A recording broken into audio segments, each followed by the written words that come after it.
আসসালামু আলাইকুম, শুভ সকাল সুপ্রিয় ভিউয়ার্স।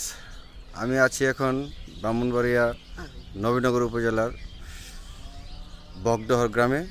বগডহর উত্তর সরকারি প্রাথমিক বিদ্যালয়ের মিনি সাজেক ভিলেজ থেকে আপনাদের সাথে আছি এবং সূর্য উদয় হচ্ছে সেই দৃশ্যটি দেখার জন্য। একদম ফাটাফাটি একটি দৃশ্য, কুয়াশার মধ্যে সূর্য উদয় হচ্ছে। এখানে চারপাশটা আপনাদেরকে দেখাই।